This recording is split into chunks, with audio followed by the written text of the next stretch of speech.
Renata, ela está perguntando o seguinte: pode-se utilizar o argumento das espécies cosmopolitas para responder essa questão B?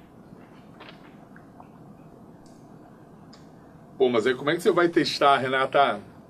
Como é que você vai responder assim, entendeu? Entendeu? O que a Renata está dizendo, e faz sentido, o que a Renata está dizendo é, cara, talvez tenha mais mosquito, porque os mosquitos são mais cosmopolitas. Mas isso é uma área de cerrado, né, Renata? E aí, como é que você vai testar isso? Eu acho mais difícil, entendeu? De você depois responder a letra C. Como a hipótese, como não necessariamente tem que estar verdadeiro, né, Renata? Eu acho que é mais fácil você ter alguma variável clara a ser testada. Eu posso falar assim, porque tem luz. E quanto mais luz, mais atrai mosquito. Então vou deixar essa área e uma outra área eu vou botar mais luz. Para ver se lá vai ter mais mosquito. Não sei, entendeu? Deixa uma variável claramente testável, Renato. Para ser mais fácil você responder a letra C. Beleza? Posso te dar o printão? Já foi. Já foi? Então vamos para 8. Manda aí, Jones. O Tarsis está perguntando o seguinte: posso falar que o mosquito é o alimento de besouros e borboletas, que devido à baixa frequência de besouros e borboletas há um crescimento exponencial da população de mosquito? Pode ser. Aí na letra B você falaria que... Você falaria o quê? Na letra B. Como é que você vai comprovar essa hipótese? Eu botaria besouros e borboletas e veria se diminuiria a quantidade de mosquitos. Né? Então teria o controle, teria o tratamento. Acho que sim. Funciona, tá?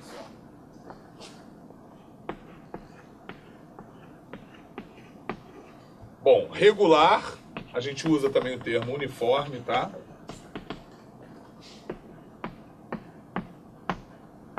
Ao acaso. E agregada.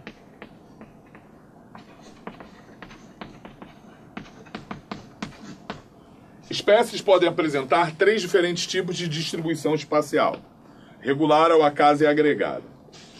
S. leucostictus pertence à família Pulmacentridae da ordem Perciformes da classe Actinopteris. Nome vulgar, donzelinho. Essa espécie está associada a recifes, não é uma espécie migratória, são marinhos, vivem em cerca de 10 metros de profundidade, em regiões de clima tropical.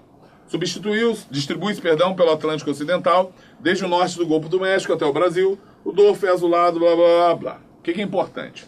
Essa espécie é altamente territorialista, defendendo sua área de vida e protegendo para si recursos como alimento e parceiro sexual. Identifique o tipo de distribuição espacial encontrado no donzelinho, justifique sua resposta. Galera, aí vão emergir outros 2 conceitos ecológicos que são importantes. São os conceitos de área de vida de uma espécie e território. O que é área de vida? A área de vida é a área em que a espécie vive. Mas é isso. É o local que ela vive, é onde você pode encontrar aquele indivíduo, aquela população, ocupando, até mais para o indivíduo que para a população. É a área ocupada pelo indivíduo nas suas rotinas cotidianas, na sua alimentação, no seu repouso, sabe, na sua locomoção. Essa é a área de vida. Por exemplo, se o Oda fizer o mapa da área de vida dele, tá aqui o Rio de Janeiro. A minha área de vida vai ser, eu moro na freguesia, trabalho em Botafogo, trabalho na Tijuca, trabalho na freguesia, trabalho mais onde? Em São Cristóvão, olha o Pedro II aí. E, cara, o ano inteiro eu vou ficar basicamente fazendo isso. Na volta e meia eu venho pra cá pra beber uma cerveja com os amigos, volta e meia eu viajo, sim, mas o core, né, o central da minha área de vida é isso aqui, é onde eu vivo, beleza? Agora, o que é o território de uma espécie? O território é uma área de vida defendida pela espécie. Todo mundo aqui já ouviu falar, não, que o cachorro, ele é territorialista, né? Que, por exemplo, você tem um cachorro que é brabo pra caramba, brabão, que, pô, você vai entrar na casa, putz, ele vai te atacar, vai te matar. Mas esse cachorro, às vezes, quando sai de casa, ele fica manso. Não é verdade? Não sai atacando geral. Por quê? Porque ele está fora do território dele, não tem que defender aquilo. É lógico que ele vai mijar aqui, ele vai mijar acolá, para tentar falar, ó, isso aqui é tudo meu. Né? Mas, repara, o custo para ele defender aquela área toda é muito grande. Então ele não vai defender. Então, quando uma espécie é uma espécie territorialista, ela não quer dividir os recursos daquele local com mais ninguém. Então, se chegar um outro cara ali querendo tomar os recursos, a porrada vai estancar. Como é que é a distribuição populacional de uma espécie territorialista? Ela é uniforme. Então, quem defende o território possui esse tipo de distribuição. Por quê? Porque se chegar aqui perto, já era. Chegar aqui perto, porrada estanca. Então vai ter uma distância entre os indivíduos. O acaso é super comum, não há forças ali estruturantes dessa distribuição. E no caso da distribuição agregada, você tem a distribuição agregada quando há relações ecológicas como sociedade, gregarismo, onde viver em grupo é melhor, traz benefícios em relação a viver separados uns dos outros. Beleza? Então, as espécies mais distintas que existem podem ter todos esses tipos de distribuição e podem até variar. Existem espécies que, em dado momento, podem ter uma distribuição uniforme, em outros momentos podem ter uma distribuição agregada. Beleza? Então, nessa questão que fala do donzelinho, a distribuição que você espera ter é uniforme, por quê? Porque ela é uma espécie territorialista, que ela defende a área de vida em que ele vive. Beleza? Tira o print. Galera, deixa eu acelerar, tá? Porque senão não dá tempo. Foi mal aí, não vai dar para tirar muita dúvida agora, mas para acelerar, mas não é nem por causa das questões, é porque eu tenho que te dar informações importantes. Então deixa eu acelerar. Bom, para a gente fechar, a gente tem 5 minutinhos, vamos falar aqui de dinâmica de populações. Vamos falar o seguinte. Você viu na aula regular, provavelmente, que o número de indivíduos de uma espécie ao longo do tempo varia da seguinte forma. Você espera que varie de forma exponencial. Toda a população poderia crescer exponencialmente se os recursos fossem ilimitados, né? É o que a gente chama de potencial biótico. Esse crescimento exponencial.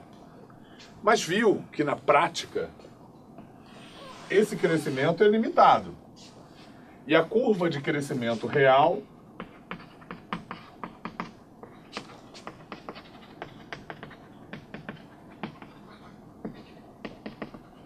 está sempre abaixo da potencial. A curva de crescimento real de uma população a gente chama de curva em S, né? E a curva potencial é em J, porque é exponencial. Agora, por que o crescimento da população está sempre abaixo do potencial? Porque entre o potencial e o real existe a resistência do meio com um conjunto de fatores que regula a população, que limita o crescimento dessa população. E esses fatores que regulam o crescimento são fatores principalmente bióticos. Predação, competição. Porque é diferente, gente. Se você pensar em um tsunami, se você pensar em um terremoto, isso limita o crescimento da população. Mas não deixa constante aqui, regulado. A população acaba variando muito, entendeu? Agora, fatores como predadores, doenças, isso tende a regular, a manter a população em um limite constante, a manter a população com um número máximo de indivíduos que o ambiente suporta, que é o chamado K, que é a capacidade de suporte ambiental. Então, os fatores que estão presentes na resistência do meio são principalmente os fatores bióticos, alimento, predadores, que são os fatores dependentes de densidade. Aqueles que, quanto maior a densidade populacional, mais intensamente eles agirão nessa população. Enquanto que fatores independentes da densidade, que normalmente são abióticos, embora limitem o crescimento da população, eles não conseguem regular. E a última observação que eu tenho a fazer é que esse termo K, bem como o termo R, que remete à reprodução, permite que nós classifiquemos as espécies em espécies R estrategistas e espécies K estrategistas.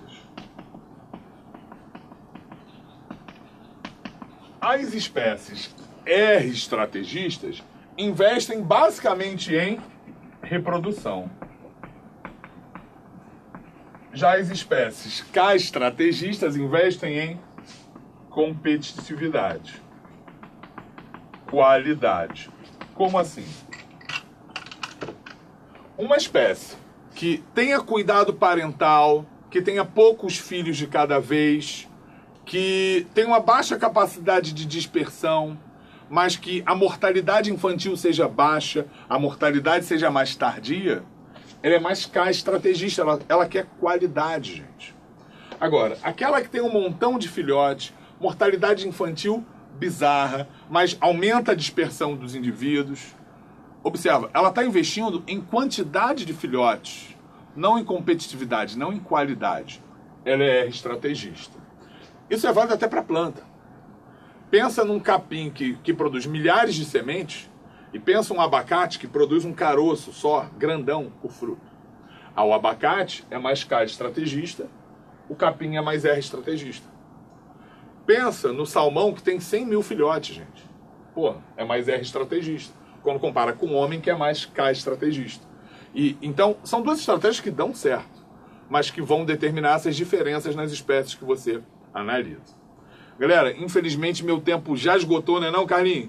Já estourou, tá? Isso aqui é só uma primeira aula. A gente vai ter mais trocentas aulas pela frente, tá? Espero que você tenha gostado e que a gente possa usufruir isso de forma cada vez melhor, tá bom?